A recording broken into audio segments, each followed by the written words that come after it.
Bienvenido a la lección número 9 del curso de Primeros Auxilios Básicos. Esta lección corresponde al tema de condiciones médicas más frecuentes. Vamos a conversar un poco al respecto de las condiciones o razones o causas médicas más frecuentes de consulta al servicio de emergencias. ¿Para qué? Para poder identificarlos y pues evidentemente poder dar el tratamiento adecuado a este tipo de pacientes. Recuerde, cosa importantísima, como lo hemos comentado en todas las lecciones, siempre el uso de equipo de protección personal. Como medida estándar, el uso de guantes. Recuerden que el guante me protege a mí de cualquier tipo de secreción en el paciente. ¿Cuáles son las primeras causas de consulta por razón médica a los servicios de emergencias? Alteraciones en el estado de la conciencia.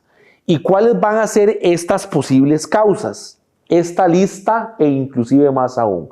Lipotimia, el síncope, la hipotensión, la hipoglicemia, el consumo de fármacos, alcohol, por ejemplo, convulsiones, evento cerebrovascular y el más severo de todos, el paro cardiorrespiratorio. ¿Ok? Vamos a conversar un poco al respecto de la lipotimia. La persona en este caso particular sí responde a estímulos. ¿Qué quiere decir esto? No está inconsciente. ¿Ok? Como dice por acá, no pierde el estado de conciencia. Presenta algunos malestares como cuáles: palidez, mareo, sudoración, sensación de pesadez, náuseas, visión borrosa, en algunos casos algún grado de dificultad respiratoria, debilidad generalizada o inclusive la manifestación de siento que me voy a desmayar, ¿ok? Eso es lo que podríamos hablar de la lipotimia. Y por lo general es de corta duración. ¿Cuáles son las causas de una lipotimia? Puede ser desde un descenso de presión arterial, puede ser desde una disminución en los niveles de azúcar en sangre, puede ser, por ejemplo, un golpe de calor, etc. Aquí el tema es inicialmente poder identificar la causa de la lipotimia y pues evidentemente poder dar el tratamiento adecuado. Adicionalmente a la lipotimia también tenemos el síncope. ¿Qué es lo que pasa con el síncope y cuál es la diferencia con la lipotimia? Que en el caso del síncope la persona sí pierde estado de conciencia, ¿ok? O sea, sí se torna inconsciente. La primera razón o la primera causa es por una baja transitoria en el flujo sanguíneo a nivel cerebral. Recordar que si no logro tener buena presión arterial, por ejemplo, no logra llegar suficiente sangre oxigenada al cerebro y pues evidentemente va a haber afectación. ¿Cuál va a ser una manifestación de esto? Pérdida del estado de conciencia. También claramente va a haber pérdida del tono postural. ¿Qué quiere decir esto? La persona o el paciente va a tener pérdida de tonicidad muscular. Y por ejemplo, si está inconsciente y lo tengo, por ejemplo, boca arriba, vamos a tener una probable obstrucción de la vía aérea. Por eso es importante iniciar rápidamente con la ruta de evaluación. En el caso de la A, hacer una apertura de vía aérea, pues evidentemente para que ese paciente pueda respirar de forma adecuada. Ahora, una característica importante del síncope: recupera espontáneamente el estado de conciencia sin ningún tipo de déficit o secuela a nivel neurológico. ¿Ok? ¿Por qué razón? Porque es una baja transitoria, ¿ok? Entonces, por lo general tarda ahí de unos 8 a 10 minutos y el cuerpo retorna a su actividad normal. ¿Con qué podría haberse acompañado? Con palidez, sudoración, frialdad. Previamente el paciente puede manifestarse con síntomas de lipotimia, ¿verdad? Y por último, ya tornarse inconsciente. ¿Qué hacer en caso de una persona o un paciente con alteración del estado de la conciencia? Recuerden, importantísimo, siempre asegurar la escena, siempre. Si el paciente se encuentra inconsciente, estamos bajo emergencia. Se atenta contra su integridad física o contra su vida. Por tal razón tengo que pedir rápidamente la ayuda. Inicio posteriormente al pedir ayuda, inicio con la ruta de evaluación, el X, A, B, C, D y E. X, sangrados exsanguinantes. En el caso de que el paciente se encuentre inconsciente, rápidamente la apertura de vía aérea podría ser mediante la elevación de frente-mentón. Si no es trauma, si es trauma, pues evidentemente con tracción mandibular. ¿Ok? En la B, el buscar la buena ventilación, la C, circulación, D, el déficit neurológico y por último la E de exposición. Si el paciente después de su ruta de evaluación no respira y no tiene pulso, deberíamos de iniciar rápidamente con la RCP, dándole prioridad a las compresiones de alta calidad. Si el paciente sí respira, acuéstelo sobre una superficie firme y plana, aperture su vía aérea y si es posible y no causa dolor, eleve las extremidades inferiores de 15 a 30 centímetros. Recuerden que el cuerpo en el torrente sanguíneo tiene de 5 a 7 litros de sangre. Si por alguna razón la presión arterial tiende a disminuir o tiende a bajar, la sangre o el volumen sanguíneo va a tender a estancarse en la parte baja del cuerpo. Cada pierna puede almacenarme hasta inclusive 2 litros, o sea, tendríamos 4 litros en conjunto en ambas piernas. ¿Qué quiere decir esto? Más del 50% del volumen sanguíneo estaría en tren inferior. Por tal razón, si yo acuesto al paciente y elevo un tanto sus piernas, voy a obligar a que estos 4 litros por gravedad regresen al tronco y lleguen hacia circulación menor y pues empiece nuevamente el proceso y por tal razón podamos elevar un tanto la presión arterial. Adicionalmente a eso, cuando tengo el cerebro con falta de flujo sanguíneo, el corazón va a estar bombeando con fuerza, buscando subir sangre y peleando contra la gravedad. Si yo llevo al cerebro y al corazón a la misma altura, este corazón va a tener que pelear menos con la gravedad y pues evidentemente va a poder llevarnos sangre oxigenada y es ahí a donde el cuerpo empieza nuevamente a recuperar su función neuronal normal. No dé nada por vía oral, máxime si el paciente se encuentra inconsciente. Recuerden que en estado de inconsciencia hay pérdida de tonicidad muscular, el paciente no logra deglutir y si por ejemplo doy algo líquido o peor aún sólido, podría obstruir su vía aérea y pues evidentemente ahogar al paciente. No ponga a inhalar alcohol o amoníaco o ningún olor fuerte al paciente para evitar, por ejemplo, que le produzca náuseas y pues evidentemente el vómito. Otra causa de alteración del estado de la conciencia pueden ser las convulsiones. Recordar una cosa muy importante, la convulsión como tal es un síntoma de una condición neuronal o cerebral. Ya la causa propiamente probablemente ya esté estudiada, pero como tal nos interesa ese síntoma, la convulsión. En sí, ¿qué va a hacer esa convulsión? Va a ocurrir por una aparición súbita de una actividad anormal o atípica a nivel neuronal. Recordar que la neurona funciona también por impulso eléctrico y si este impulso eléctrico no está coordinado, pues se crea una tormenta eléctrica a nivel cerebral.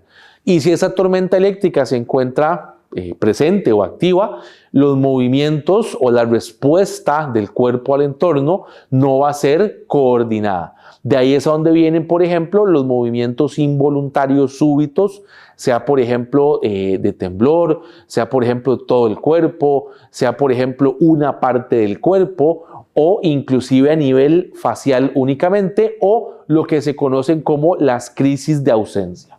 ¿Ok? Estas convulsiones o esta manifestación o este síntoma puede durar de 30 segundos a 2 minutos, inclusive 5 minutos, nos dice alguna literatura. Eso dentro de la convulsión, digámoslo que normal de alguna forma, ¿ok? El paciente o la persona puede presentar un aura previa a la convulsión. ¿Qué quiere decir aura? Algún tipo de manifestación, algún tipo de aparición que el paciente nos refiere antes, segundos antes de que se presente esa convulsión. Entonces, ¿qué podría manifestarnos? Un dolor fuerte de cabeza, podría percibir algún tipo de aroma que no es perceptible para nosotros, puede ver o tener algún tipo de imagen, chispas, destellos de luz, cambios de coloración, por ejemplo, o escuchar sonidos intensos, ¿ok? Y esa sería como la previa a la convulsión, nos da unos segundos para poder prepararnos para el momento como tal de la manifestación. No todas las convulsiones, como ya lo mencionaba, van a provocar movimientos generalizados, lo que se conoce como la convulsión tónico-clónica. También podríamos tener convulsiones locales o focalizadas, o tener también fasciculaciones, que son los movimientos involuntarios a nivel de la cara, o las crisis de ausencia. Un punto muy importante es que cualquiera de estas manifestaciones se va a acompañar con una franca alteración del estado de la conciencia. ¿Ok? Después de la convulsión, va a presentar ese paciente una fase de relajación, una fase de reposo. Su nombre como tal es la fase posictal, que inclusive podría presentarse como un paciente inconsciente. Es aquí donde, por ejemplo, en la fase posictal deberíamos de estar pendientes de esa apertura de vía aérea y hasta inclusive estar pendientes de que ese paciente tenga pulso presente. Entonces, como repaso y cosas muy importantes, la convulsión normal, por decirlo de alguna manera, va a durar de 30 segundos a 2 minutos, inclusive 5 según alguna literatura. ¿Qué es lo que pasa si dura más de los 5 minutos? Hablamos de estatus epiléptico. Ese paciente tiene que ser tratado de forma avanzada y agresiva lo más pronto posible.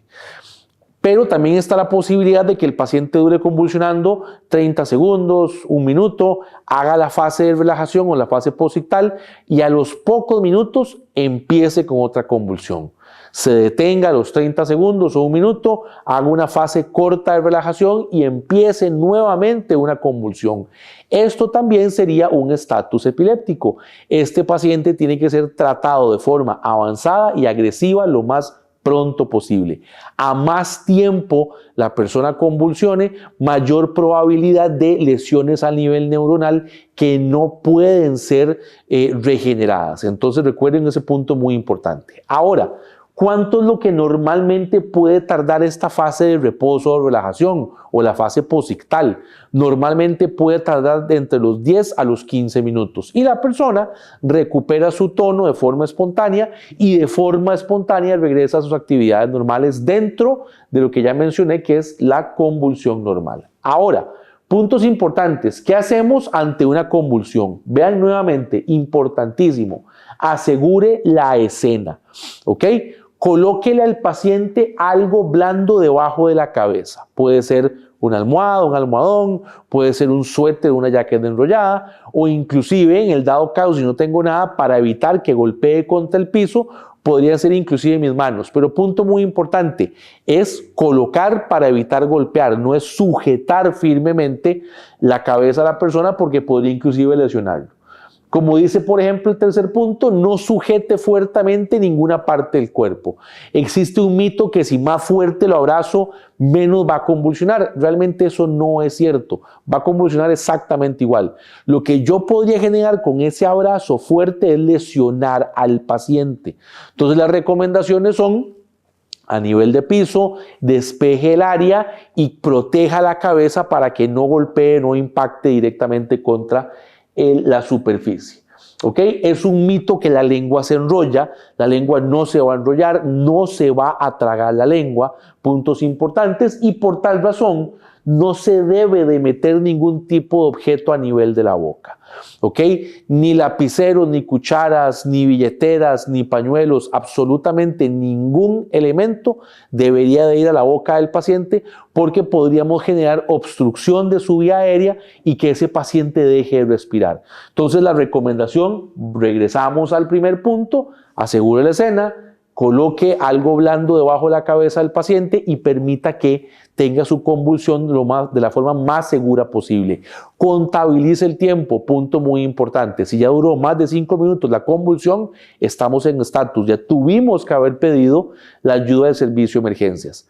Si duró 30 segundos, hizo su fase de relajación y repuso su estado neuronal, perfecto. ¿Ok? Igual debería de ser valorado. Siempre recuerden pedir el servicio de emergencias. ¿Ok? Lateralice al paciente si es posible, para que en algunos casos el paciente puede llegar a vomitar y pues evidentemente el tema de lateralizarlo es para que ese vómito salga por gravedad de la vía aérea y pues evidentemente no haya obstrucción. Durante la fase de relajación es importantísimo mantener la vía aérea permeable del paciente, mantener esa vía aérea abierta. ¿Cómo lo hacíamos? Con la técnica de frente-mentón. La elevación frente-mentón va a ayudarme a mantener su vía aérea permeable y pues evidentemente que el paciente logre respirar de forma adecuada. Adicionalmente a eso, dentro de toda la gama de elementos que podrían alterar el estado de la conciencia, tenemos también el evento cerebrovascular o vascular cerebral, o lo que se conoce popularmente como el derrame cerebral. El evento como tal tiene dos causas probables, la causa isquémica o la causa hemorrágica. ¿Cuál va a ser la diferencia entre una y otra? Recuerden que el término isquemia refiere muerte de tejido, ¿ok? Como por ejemplo la isquemia a nivel coronario o en este caso particular la isquemia a nivel del tejido cerebral, ¿ok? ¿Qué es lo que pasa particularmente con la isquemia? Por alguna razón, algún elemento como un trombo, por ejemplo, obstruye alguna arteria a nivel cerebral, impide que fluya sangre de forma adecuada y sangre oxigenada, y lo que esté después de la obstrucción empieza a morir, ¿ok? De ahí es donde vienen las manifestaciones posteriores de falta de movilidad en medio cuerpo o, por ejemplo, a nivel facial que se ve la caída de la mitad de la cara, etcétera, que ya vamos a ver un poco más profundo esos síntomas. O también, como mencionaba, la causa hemorrágica. ¿Qué es lo que pasa en la causa hemorrágica? Pues si ustedes recuerdan, hemorragia equivale a sangrado. Pero ¿qué es lo que pasa en este particular? Hay una ruptura de una arteria a nivel cerebral y empieza a botar, a drenar, a gotear esa arteria, pues evidentemente con un sangrado que no es visible para nosotros y presenta las manifestaciones de la muerte de tejido, ¿ok? Entonces, importante esos dos puntos. Ahora, ¿cómo puedo yo darme cuenta o sospechar cuando una persona está cursando con un evento cerebrovascular? Podemos utilizar la mnemotecnia camaleón. ¿Qué quiere decir esto? Cara colgada en la CA, en acá, cara colgada. ¿Qué quiere decir esto? Si usted dibuja una línea imaginaria en el centro de la cara del paciente y dividimos en dos caras, cara izquierda, cara derecha, y usted ve que una de estas dos caras se encuentra más caída que la otra, o cuando el paciente trata de hablar de un lado arrastra las palabras, o si usted lo pone, por ejemplo, a sonreír y únicamente moviliza una comisura labial, o lo pone a subir o a levantar las cejas y nada más levanta una, es probable que a nivel neuronal algo esté pasando. Después, mano pesada. ¿Qué quiere decir esto? Dígale a su paciente que por favor cierre los ojos y que intente levantar ambos brazos al mismo tiempo. ¿Qué podría pasar acá? Que nada más eleve uno de los brazos o que eleve los dos y uno empiece a caer sin que el paciente se dé cuenta. Es otra manifestación de que a nivel neuronal algo está pasando o algo está fallando. Después tenemos lengua trabada. El paciente no logra articular las palabras de forma adecuada o no logra concretar las ideas para poder hablar de forma adecuada. Entonces es importante también observar este punto y podríamos acá hacerle preguntas sencillas, preguntas básicas para ver cómo responde y si logra articular o no, o si logra pronunciar las frases de forma adecuada o no. Si alguno de estos tres, o dos de los tres, o tres de los tres está presente, hay sospecha de que a nivel neuronal algo está pasando. Entonces, ¿qué deberíamos de poner? Ponernos en acción. Y en este caso, ¿qué es lo que deberíamos de hacer? Claramente, llame al servicio de emergencias. Este paciente tiene muy poco tiempo para llegar. ¿Llegar a dónde? A una sala de TAC, ¿ok? Hacer una tomografía. ¿Para qué? Para ubicar la lesión donde se encuentre, qué tipo de lesión tiene y qué tipo de tratamiento se le puede brindar. En promedio, desde el inicio de los síntomas, tenemos una ventana aproximadamente de 4 horas de tiempo para poder dar el tratamiento adecuado. Si ya superó la ventana de 4 horas, lamentablemente no va a haber mucho que hacer aparte de diagnosticar la lesión como tal. Entonces, puntos importantes después de pedir el servicio de emergencias. Vigile respiración y pulso. Si no hay pulso o no hay respiración, inicie RCP dándole prioridad a las compresiones de alta calidad. Acuesta a la persona con la cabeza y hombros ligeramente más elevados, o sea, semisentado, por ejemplo, y prepárese para voltear a la persona sobre su costado en el dado caso de que haya mucha salivación o inclusive haya vómito. ¿Ok? Ahora, el asma, otra de las causas más frecuentes de consulta a nivel de servicio de emergencias. El asma como tal es un trastorno pulmonar que disminuye el diámetro de las vías aéreas inferiores. ¿Ok? Y por tal razón la persona tiene su vía aérea superior permeable. El problema es más que todo a nivel inferior, a nivel pulmonar. El paciente puede ventilar, pero ya a nivel pulmonar hay algo que impide o disminuye la capacidad de la respiración como tal. Las crisis pueden ocurrir de forma ocasional. Aquel paciente, por ejemplo, que nos dice, no, mire, es que yo tengo mi tratamiento al día y tengo una crisis 2 veces al año, por ejemplo.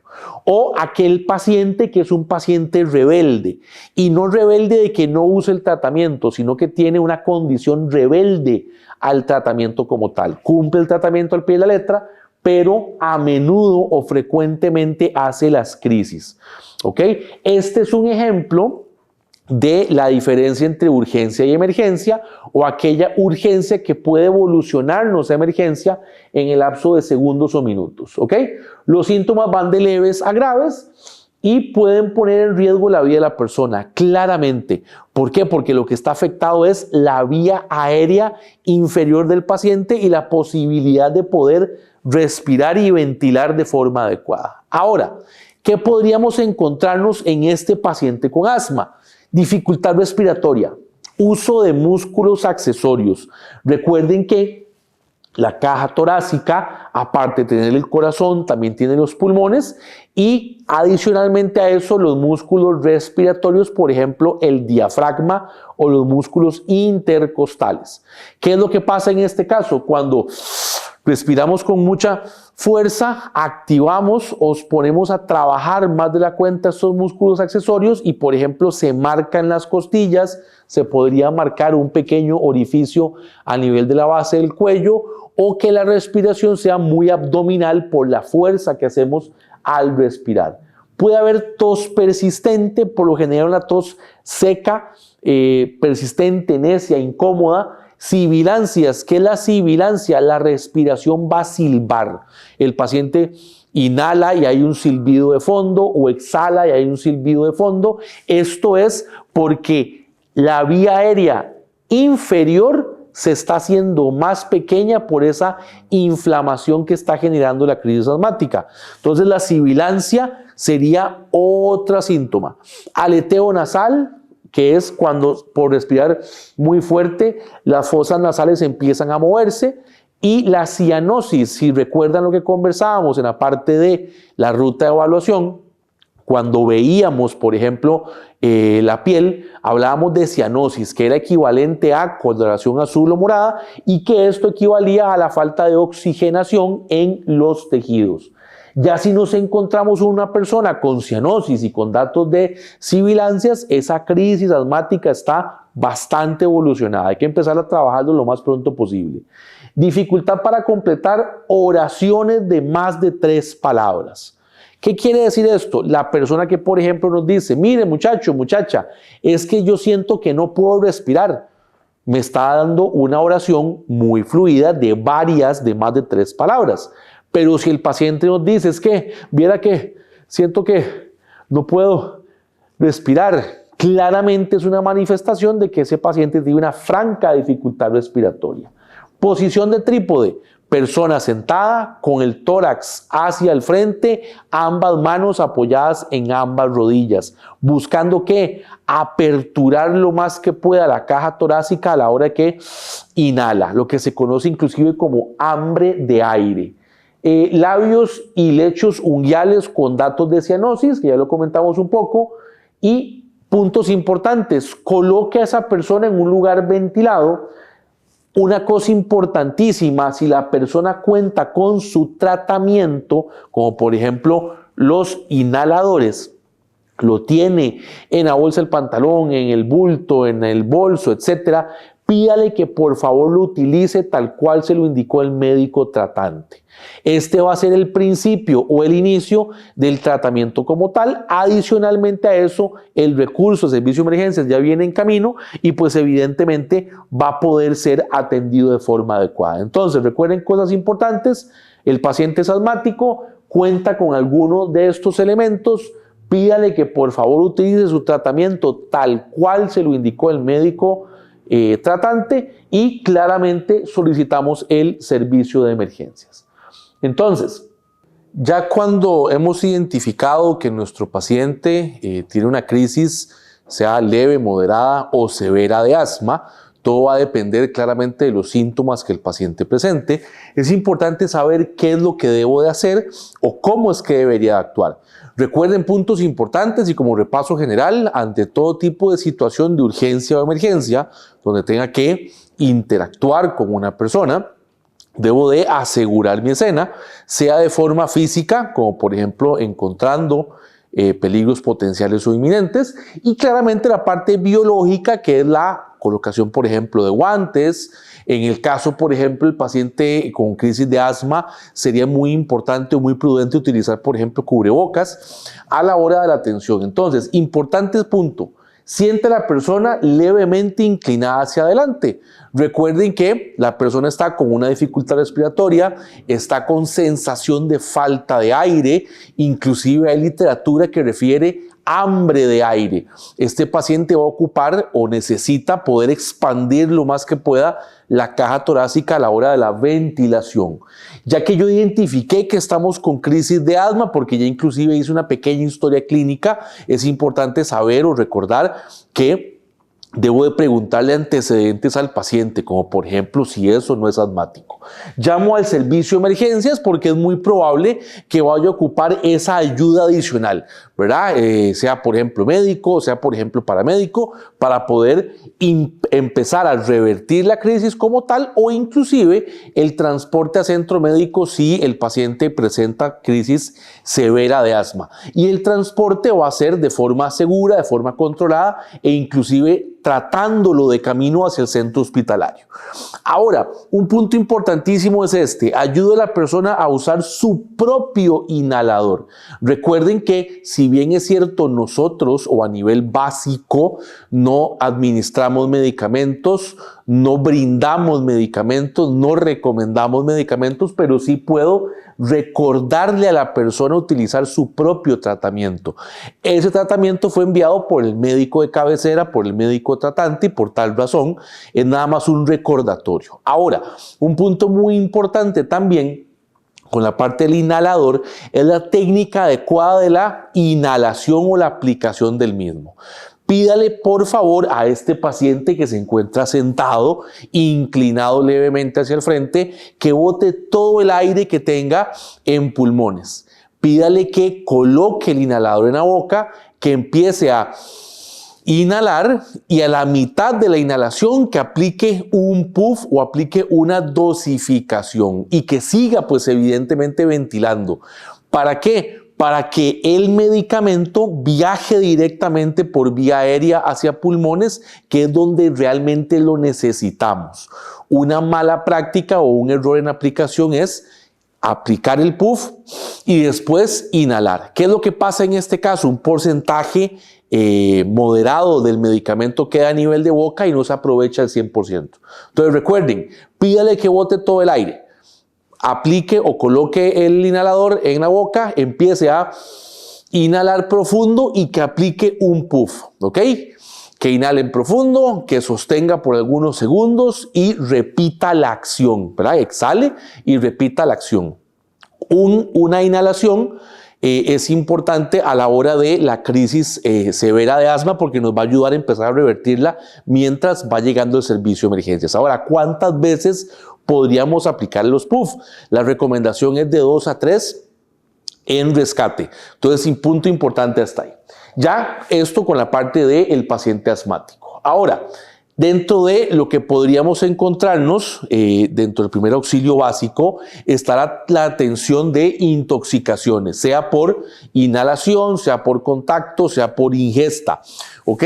Un paso importantísimo a la hora de atender una sospecha o una intoxicación ya confirmada es poder interactuar con el Centro Nacional de Intoxicaciones. Aquí número telefónico 2223-1028.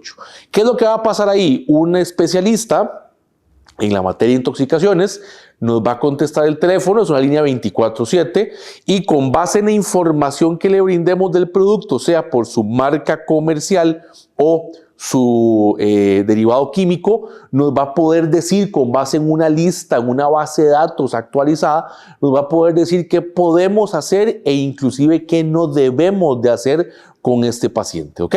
Eso como para tener una idea rápida de qué puedo hacer con base en el material o con base en el químico. Máxime si no tengo a mano, por ejemplo, la ficha técnica. Entonces sería una gran ayuda. Ahora, claramente, en la llamada telefónica de este número vamos a tratar de identificar el tóxico como tal. Llame claramente al servicio de emergencias. Es muy probable que sea una de las recomendaciones que nos den en el CNI.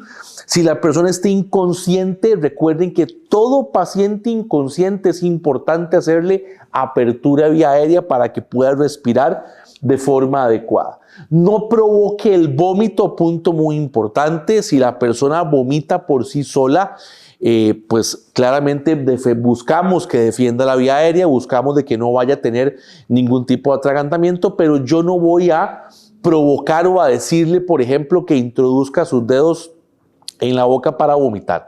Esto podría llegar más bien a complicar un poquito el manejo de ese paciente. Si es posible, retire a la persona al lugar de la exposición. Pero punto importantísimo, recuerden que en estos casos también tengo que tener mucho cuidado con la parte de la seguridad de la escena. Máxime que si es, por ejemplo, por gases, por vapores o por elementos que viajan en el aire, yo podría verme contaminado y claramente la posibilidad de verme intoxicado. ¿Ok? Si es, por ejemplo, por algún tipo de polvo ya en contacto con la piel, recomendaciones importantes es tratar de eliminar este polvo para evitar también contacto, etcétera. Pero esas guías o recomendaciones las podemos recibir en el CNI con el 2223-1028. Ahora, dolor abdominal. Es una de las causas más frecuentes, más recurrentes en atención a nivel de primer auxilio básico, a nivel, por ejemplo, de brigada. Pero es un dato interesante conocer que por lo general nos van a mencionar es que me duele el estómago, pero realmente no es el estómago propiamente el que está molestando, ya que dentro del abdomen tenemos varios órganos o bastantes órganos que pueden llegar a producir dolor, como por ejemplo el estómago, el vaso, los intestinos, la vesícula, los canales ureteros, por ejemplo, se encuentran por ahí, el apéndice, el útero y ovarios en el caso de las mujeres, vejiga, hígado y riñones, entre algunos otros más. Entonces es importante también saber que no siempre que el abdomen duele va a estar relacionado propiamente al estómago. También podría ser, por ejemplo, por colitis, por sospecha de apendicitis, por cálculos renales, etc. Aquí el punto importante es poder entender o saber qué parte del estómago está doliendo para poder sospechar la causa propiamente. O inclusive dentro de la historia clínica, saber, por ejemplo, si el paciente ha comido algún tipo de alimento que vaya a producir el malestar o el dolor. Pero siempre es muy importante que cualquier tipo de dolor abdominal sea valorado por personal de mayor nivel de capacitación. ¿Para qué? Para poder descartar que la causa de este dolor no sea de origen quirúrgico, como por ejemplo apéndice. Y si en el caso de sospecha es de origen quirúrgico, pues evidentemente poder transportar al paciente a algún centro médico con capacidades resolutivas. Y si no lo es, pues brindar el tratamiento adecuado para disminuir dolor o hasta inclusive recomendaciones para evitar que este dolor vuelva a aparecer. Otro punto importante, la parte de la reacción alérgica. La reacción como tal es una respuesta inmunológica exagerada de nuestro organismo a un alergeno. Como que, por ejemplo, medicamentos, algunos alimentos, algunos elementos del ambiente pueden llegar a ser estos alergenos que se manifiesta en diversos órganos del cuerpo. ¿Ok? Como por ejemplo, observamos en imagen, una reacción alérgica más de tipo tópico, de tipo piel, ¿verdad? Pero también podríamos tener causas o resultados más severos o más catastróficos cuando ya afecta propiamente la vía aérea del paciente por inflamación y pues evidentemente este paciente no puede respirar de forma adecuada. Puntos importantes: identifique el alergeno. Recuerde que podría ser por causa medicamentosa, por causa alimenticia, como por ejemplo los camarones o el tomate, o por ejemplo por causas ambientales, se me ocurre por ejemplo el polen, ¿ok? Son causas. Si es posible, evite que la persona siga en contacto con el alergeno. En algunos casos, si es por contacto, si es por ambiente, es importante o prudente remover al paciente donde se encuentre y llevarlo, por ejemplo, a un lugar que esté ventilado. Si la persona presenta dificultad respiratoria, que es aquí donde podríamos sospechar que la reacción alérgica está siendo muy severa, es importante llamar rápidamente al servicio de emergencias. ¿Por qué? Porque esta vía aérea puede llegar a colapsar y a nivel básico las medidas son en algunos casos poco efectivas. Van a ocupar ya soporte avanzado de vida. ¿Ok? Punto importante: si la persona cuenta con tratamiento antialérgico y tal vez no lo haya tomado, es importante que lo tome. ¿Ok? Mire, sí, es que me acabo de dar cuenta que me comí un camarón o salsa de camarón, pero mira que yo soy alérgico. ¿Haga tratamiento? Sí, aquí lo tengo. Importante que por favor lo tome mientras viene llegando el servicio de emergencias. ¿Qué es lo que va a hacer el tratamiento en ese caso? Va a detener el avance de la reacción alérgica e inclusive puede ser que nos dé chance que empiece a revertirlo. Entonces es muy importante darle ese recordatorio al paciente si es que cuenta con su tratamiento. Después, tenemos la fiebre como otra causa de consulta a nivel de primera respuesta. Recuerden que la fiebre como tal no es una enfermedad propiamente, sino es un síntoma que manifiesta reacción del cuerpo ante una infección, sea infección bacteriana o infección de origen viral. ¿Ok? ¿Cuál va a ser el hallazgo o la clínica en esta persona con fiebre? Piel roja y caliente, pulso rápido. Recuerden que el pulso en reposo de una persona adulta va de 60 a 100 por minuto. En el caso de la persona con fiebre adulta podría llegar a tenerlo por encima de 100 latidos del corazón por minuto. Escalofríos, temblores musculares, sensación de debilidad, sensación de falta de apetito y en el caso, por ejemplo, de los niños o los chicos menores de los 6 años, podría presentar convulsión febril. Y un punto importantísimo es recordar esa parte. Ya después de los 6 años, 5 o 6 años en adelante, ya los chicos no convulsionan por fiebre. Ya la causa de una convulsión después de esta edad hay que estudiarla por algún otro elemento o alguna otra situación. Importante recordar algunos de los valores cuantificados de tanto temperatura normal como fiebre hasta fiebre, por ejemplo, muy alta. Hablamos de temperatura normal, todo lo que es entre 36 grados a los 37.5 aproximadamente. Ya de ahí en adelante hablamos de febrícula y los diferentes estadios de fiebre como tal. Pero recuerden, punto importante también, que es importante poder cuantificar el valor de esa fiebre. Idealmente con termómetro de mercurio, si no, pues con termómetro digital, tomando en consideración las recomendaciones que nos brinde el fabricante del dispositivo. Ya cuando logramos cuantificar que ese paciente en realidad sí tiene fiebre, es importante saber el qué debería de hacer. Primer paso: coloque a esa persona en un lugar fresco y ventilado y sobre todo no lo abrigue o descúbralo. ¿Qué es lo que pasa? Por esta sensación de escalofríos, muchas veces la persona tiende, por ejemplo, a abrigarse o a cobijarse. Recomendación entonces, recuerden, en un lugar ventilado, fresco y sin abrigo. Después, hidrátelo bastante, mucho líquido.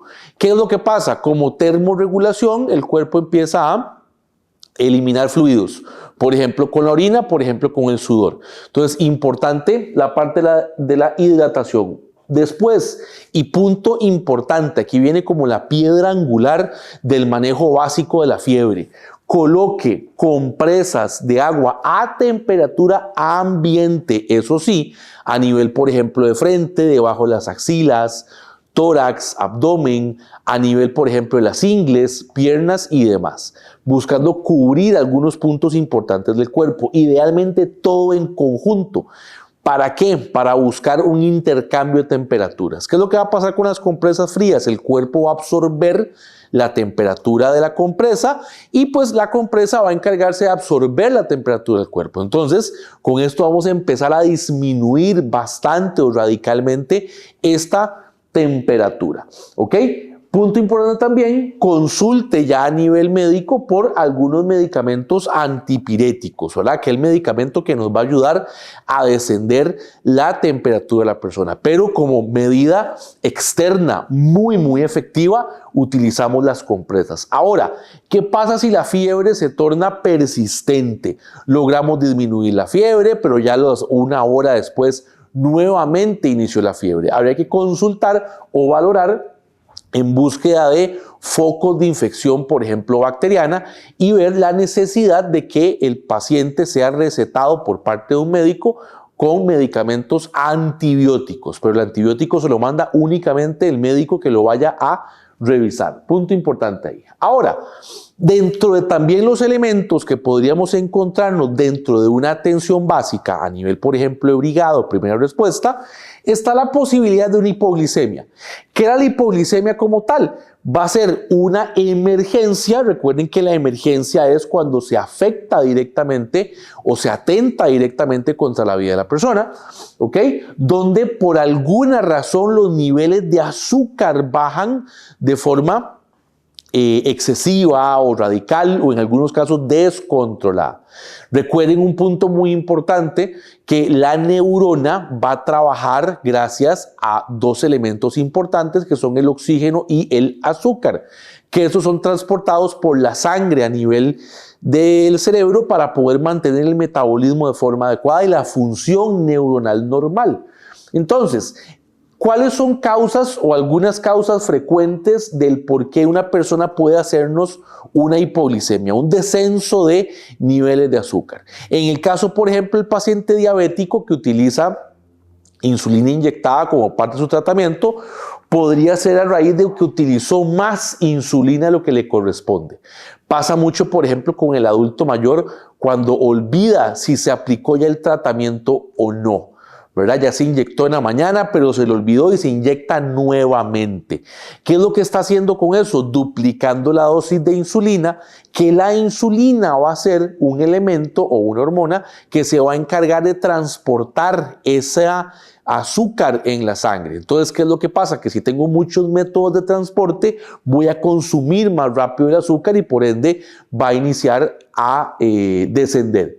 Después, si una persona no come, y por no come hablemos de ayunos de más de 12 hasta inclusive 16 horas y a más, ¿ok? ¿Qué es lo que pasa ahí? Si tengo cantidad adecuada de insulina, por ejemplo en el paciente no diabético, mi páncreas trabaja bien, produce buena insulina, es utilizada de forma adecuada, pero no estoy captando, por ejemplo, alimento para que sea procesado y convertido en glucosa, ¿ok?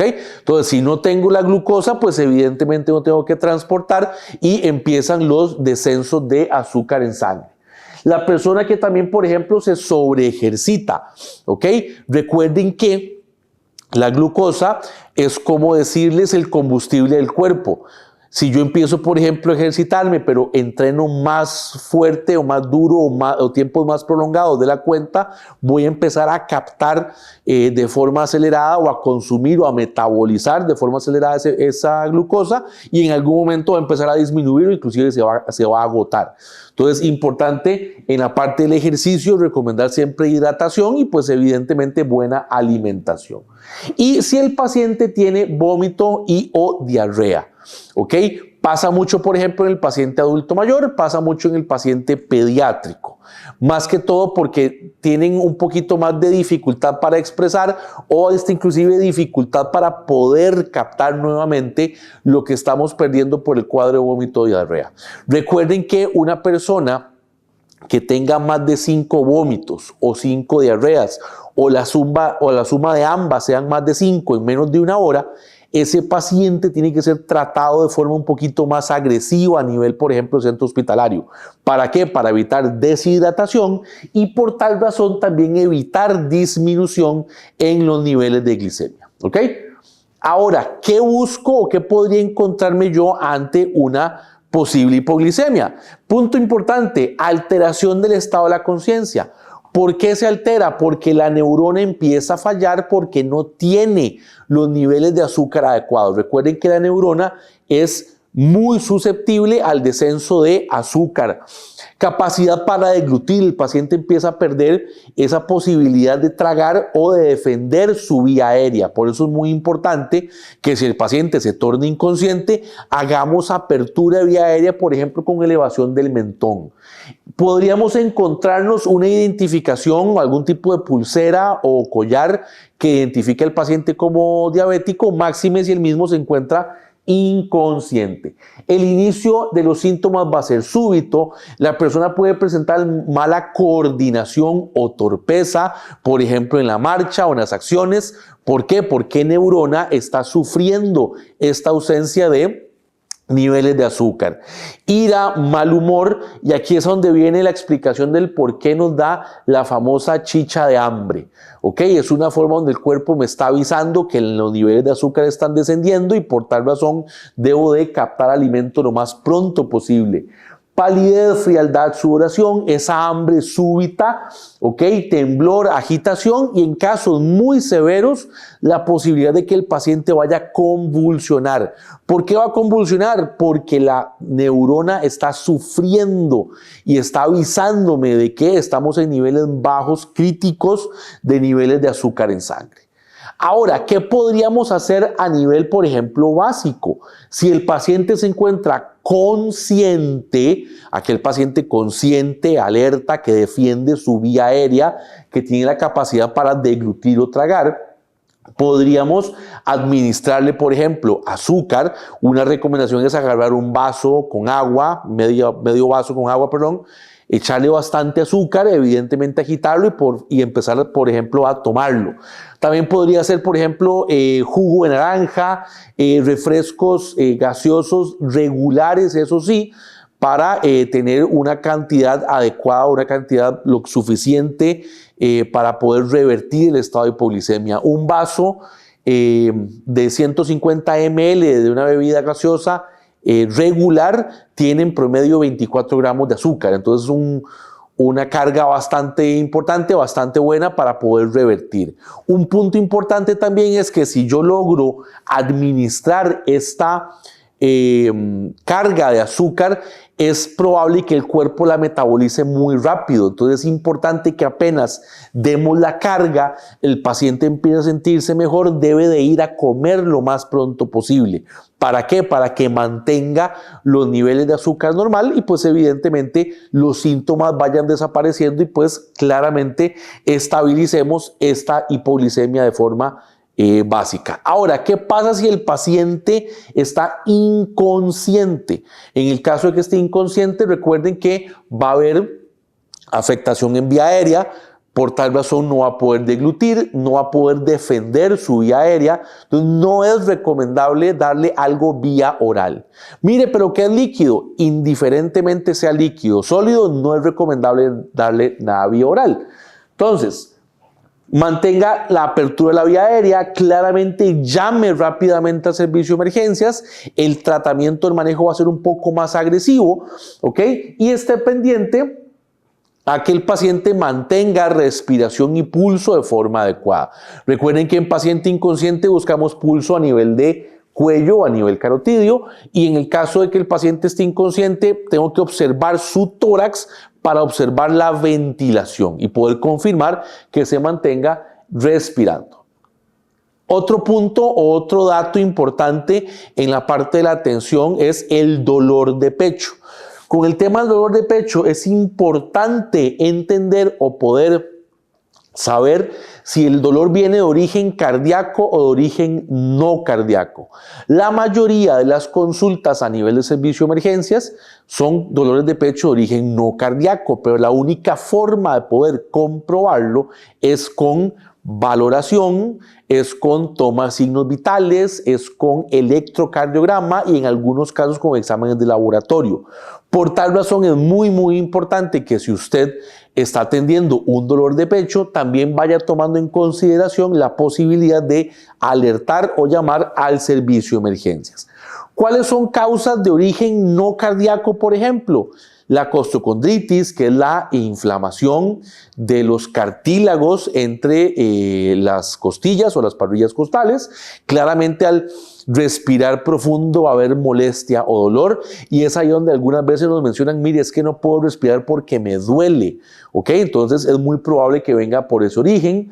Otras causas no cardíacas está la parte de la ansiedad, golpes a nivel de parrilla costal o fracturas costales, gastritis y algunas causas respiratorias. Y por causas de origen cardíaco, pues la más frecuente va a ser el infarto agudo de miocardio, por ahí tenemos también la pericarditis, las anginas y demás. Pero como les mencionaba, esta única forma para poder comprobarlo o descartarlo es con valoración a nivel médico. Pero es muy importante este punto. ¿Cómo puedo yo confirmar o sospechar realmente si este dolor de pecho es de origen cardíaco o no? Con las siguientes banderas rojas de dolor en pecho. Número 1, dolor opresivo en tórax. ¿Ok? Un dolor opresivo a nivel de tórax, centro de tórax, como si fuese, por ejemplo, la pata de un elefante, dice inclusive alguna literatura. Irradiación a miembro superior y vean que dice miembros, no dice nada más izquierdo o derecho. Podría ser cualquiera de los dos o inclusive los dos brazos. Entonces hay que poner mucha atención en esa parte. Después, cuello y mandíbula. Cuello muchas veces refieren al paciente como sensación de opresión a nivel de cuello y a nivel de mandíbula un dolor intenso, inclusive refieren o mencionan dolor a nivel de piezas dentales. Entonces es un punto importante a la hora de que se irradia junto con el dolor opresivo en el tórax. Sensación de falta de aire, desmayo, palidez y sudoración. ¿Por qué pasan estas últimas dos? Porque el corazón, la bomba está fallando. Claramente, si la bomba está fallando, no está pudiendo irrigar sangre oxigenada a todo el cuerpo y un punto que lo va a sufrir bastante es a nivel cerebral. Por esa razón es que se presenta el desmayo. Palidez y sudoración porque no estamos irrigando de forma adecuada. Entonces, cualquiera de estas banderas rojas que esté presente, acompañado siempre, el primer punto, es una alerta importante. Llame rápidamente al servicio de emergencias. Cualquier persona en cualquier grupo etario, o sea, cualquier edad, puede llegar a presentar dolor de pecho de origen cardíaco. No solamente el paciente adulto mayor, no solamente el hipertenso, cualquier tipo de persona puede llegar a presentarlo. Por favor, siempre tome esa precaución y llame al servicio de emergencias. Ahora, ¿qué debemos de hacer en este caso? Número 1, y recuerden, asegure siempre la escena. Punto importantísimo. Valoración primaria, ¿cuál era esta? El XABCDE, ¿ok? Para ver cuál es la condición del paciente en ese momento. Llame al servicio de emergencias. Ponga a la persona en reposo, recuéstela en un sillón, inclusive pídale que se descubra o libere presión a nivel del tórax si anda con prendas muy ajustadas, por ejemplo. Claramente cuide el pudor del paciente, no lo ponga a caminar, no lo agite porque podríamos incrementar la lesión, no brinde nada vía oral en este momento y si la persona se torna inconsciente, valore si hay pulso y si hay respiración. Si no hay pulso y no respira, iniciamos rápidamente con las maniobras de RCP. Y con esto daríamos conclusión a la lección número 9, causas médicas más frecuentes de atención, y muchísimas gracias por su atención.